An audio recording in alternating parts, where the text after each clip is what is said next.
You know, the universe has a rhythm. From the way a cradle rocks to how planets dance in the sky, there's this fundamental pattern of back and forth motion everywhere. It's a repeating beat that secretly governs so much of what we see. Today, we're going to dive into that hidden pulse of the world, oscillation. So what in the world could a swinging pendulum possibly have in common with a vibrating guitar string? I know, it sounds like a weird question, right? But believe it or not, they share a fundamental secret. They're both caught in the same captivating, repeating motion. And understanding that motion is the key to, well, everything we're going to unpack today. And once you start looking for this rhythm, you see it literally everywhere. It's in the gentle back and forth of a swing in the park, the steady tick-tock of an old clock, the hum of a guitar string when you pluck it. All of these are just examples of things moving to and fro along the same path. They're all oscillating. Okay, to really get a grip on this, we're going to have to zoom out a bit, because it turns out not all repeating motions are the same. So let's start with the biggest, broadest category of them all, something called periodic motion. Just think about the Earth orbiting the Sun. It follows that same path year after year after year. That's periodic motion.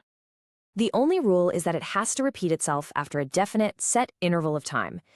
It doesn't necessarily have to be a back and forth movement at all.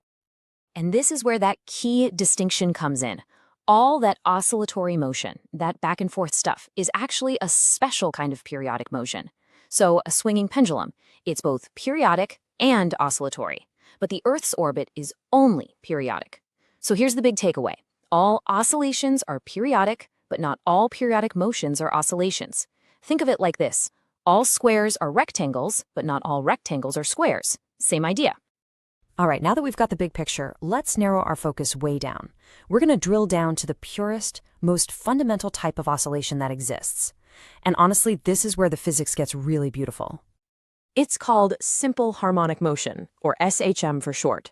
And what makes it so special isn't the motion itself that you see, it's the force that's causing it. This force is like the choreographer. It dictates all the rules of the dance. And that brings us to the hero of our story, the restoring force. In any simple harmonic motion, this force is the absolute main character. It's like this invisible hand that is constantly, and I mean constantly, trying to pull the object back to its center point, back to equilibrium.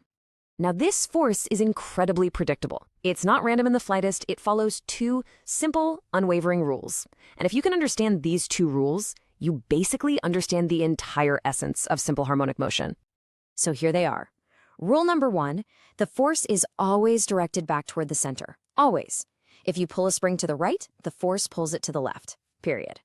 And rule number 2, the farther you pull it away from the center, the stronger the force gets. So if you pull it twice as far, the restoring force is twice as strong. That's it. That's the whole game.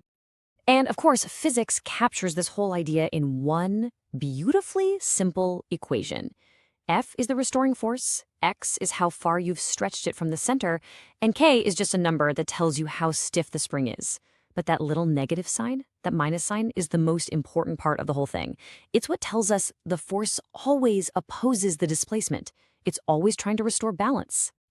So let's just follow one full cycle. You pull the mass to the extreme end, and for a split second it stops. Speed is 0, but the restoring force pulling it back is at its absolute maximum. Then, as it rushes through the center, that force drops to 0, but its speed is now at its peak. Its own momentum, its inertia, carries it all the way to the other side, where it stops again and the force is maxed out again, now pulling it in the opposite direction. It's this continuous, graceful exchange between force and speed. And you can see this relationship laid out perfectly here. At the center, or the mean position, there's no displacement, so there's no restoring force, which means no acceleration. But the object is moving at its absolute fastest. Then, out at the ends, the extreme positions, it's momentarily motionless, so velocity is 0. But that's where the restoring force, and therefore the acceleration, is at its absolute maximum. They're perfectly out of sync with each other. So what's fueling this whole endless dance? I mean, where does the energy come from? To understand that, we need to follow the energy. And this is where the story gets another really fascinating layer. So at that extreme position, when the object is stretched as far as it can go and it stops for just an instant, all of its energy is stored up. It's 100% potential energy.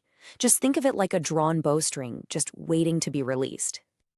Then, as it zips through that center point, all of that stored potential energy has been converted into the energy of motion.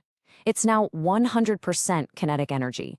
The object is moving at its absolute fastest, and there is no stored energy left at all. And at every single point in between, well, the energy is just a mix of both potential and kinetic.